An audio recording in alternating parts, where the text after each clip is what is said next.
Hello, my name is Chiou-Ian Chern from National Taiwan Normal University. Today I'm speaking about an article, Learning English by Walking Down the Street, which I co-authored with my colleague, Karen Dooley from Queensland University of Technology in Australia. In this paper, we propose a framework for thinking systematically about how to use the multilingual, multimodal print of the urban environment around the world as a curriculum resource for learning. In this paper, we generated out ideas based on our common interest. My interest in science basically stemmed from the nationwide emphasis of including bilingual science at schools in Taiwan. So in the year 2003, when I ran into Karen on the streets of Taipei, we have explored the ideas further and decided to turn it into a project. Hello. My name is Karen Dooley and I'm from the Queensland University of Technology in Australia.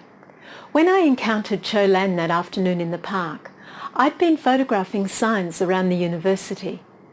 What had struck me was the number of bilingual signs in English and Chinese in public places.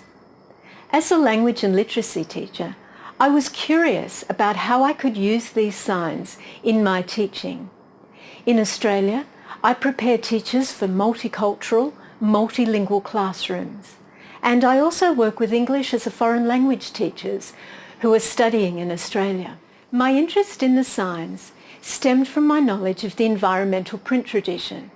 In language and literacy education, it has been known for more than 30 years that young children read environmental print long before they go to school.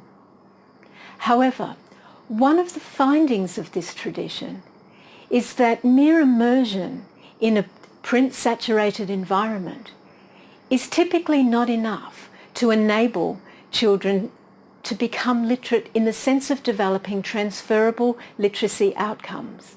What is required is some explicit instruction around the environmental print if that type of outcome is to be achieved. So in short, Chiou-Ian and I had some common interests. We were both curious about how we could develop teaching activities that provided some explicit instruction around the bilingual signs of the Taipei environment. Both the environmental print and the linguistic landscape tradition use walks as a teaching strategy. Now, these walks have been given various names. You'll see them referred to in the literature as environmental print walks, as language detective projects, as language awareness outings. However, fundamentally, there's a point of similarity between all these teaching strategies. In brief, they take the teacher and the student out of the classroom and into the urban environment, armed with cameras, most recently with digital cameras that the students can operate themselves. And teacher and student capture images of environmental print in the urban environment and then take it back to the classroom for use as teaching materials in explicit instruction. That was the approach that Chiou-Ian and I decided to use in our article. We framed the article using the 4 resources model developed by Alan Luke and Peter Freebody more than 20 years ago and used widely in TESOL contexts.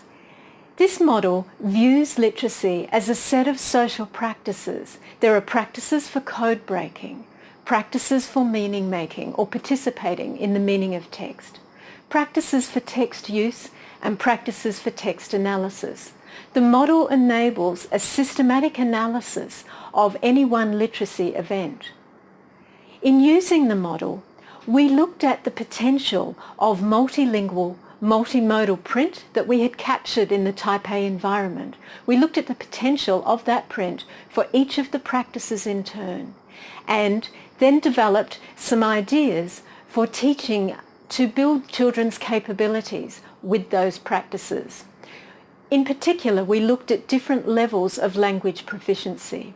For one of the key points about the 4 resources model is that it's not hierarchical. Students do not develop one practice before another.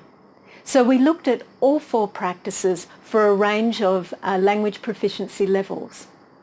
We hope you enjoy our article and we look forward to communicating with you about it. Thank you.